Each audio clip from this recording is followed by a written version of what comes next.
Well, meanwhile, various reports point to the suspect's mental health leading up to the attack on Capitol Police officers. Media outlets who spoke to Noah Green's brother and former teammate say from his posts on social media to things he said about his experiencing suicidal thoughts. Our mental health and wellness expert Jane Marks is with me now to talk about this. And Jane, we know that investigators are still digging deep into Green's background and examining whether he had any history of mental health issues. But with these new developments so far about his background, reports say he talked about having a tough time losing his job during the pandemic, which we know many people have. He was also going through a spiritual journey. So Jane, was this a cry for help maybe that everyone missed? You know, it could have been, but you know, it's interesting because it does sound like he was taking action. And I think, you know, historically, when we look at people who apparently, like in this case, had a history of mental health issues, you know, there was an old-fashioned term that we don't hear as often as we used to, and the term was called nervous breakdown.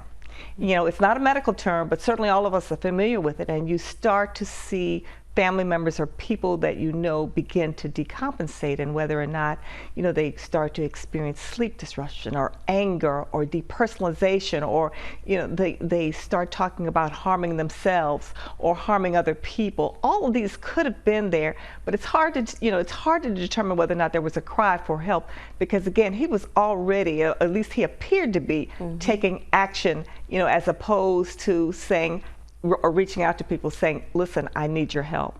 And so his brother reportedly says Green's mind didn't seem right after an incident, that he suffered from hallucinations, heart palpitations, headaches, and even suicidal thoughts that we mentioned. When you start to see this type of mental unraveling, if you will, what should those around you do to help prevent these types of tragedies from happening?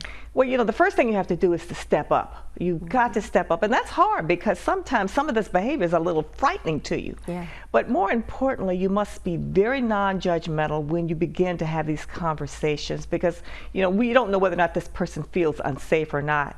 Secondly, you know, you ask that person, is there anything I can do for you? Is there anyone I can call for you? You know, one of the concepts that I often use with my patients, if I think that they're at risk, you know, of course, I always tell them what their options are, but I always say, listen, I think it's important that we get medical clearance on you. That is a less frightening term for them as opposed to a psych eval. And so if you say to a family member, you know, can I take you in for, or can I go with you? You know, is there anyone you want me to call for you? What about your pastor or clergyman, or can I go with you, let's say, to the community mental health center? So, you know, again, if you see something, step up and say something. That's all good advice there. And Jane, it's really been just a very emotional week overall, dealing with so much trauma, one thing after another. And on top of this, you know, we're switching gears a little bit to the Derek Chauvin murder trial of George Floyd. The grueling videos we saw this week and tearful testimonies we won't forget. How are people dealing with that right now? It's heart-stopping. You know, we watch that and we experience anguish, and some of us experience grief. And for certainly Black Americans, too often we are reliving racial trauma, or we're reliving experiences where we ourselves have felt that there was uneven treatment, or we were treated in a fashion. So for so many people, it is raw, and it is an experience that you want to look at it, but you think, well, wait a minute, when I look at it, it evokes so many memories and so many emotions inside of me. And so, you know, looking at this trial has got to be in a very mindful way, because without that, you're going to be bombarded with these images. And, you know, as we watch, you know, these folks come and participate and talk about their own personal experiences, we can relate to that, and we feel what they feel. This young man, we know you know, the survival guilt that he feels when he talked about, you know,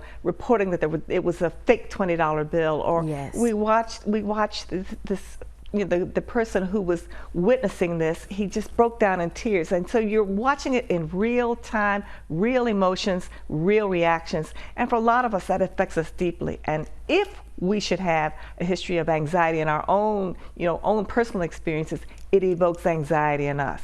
Yeah, it's definitely been a lot for everyone across the nation. Well, our mental health and wellness expert, Jane Marks, thank you so much for always giving us the best advice. Absolutely. Well, coming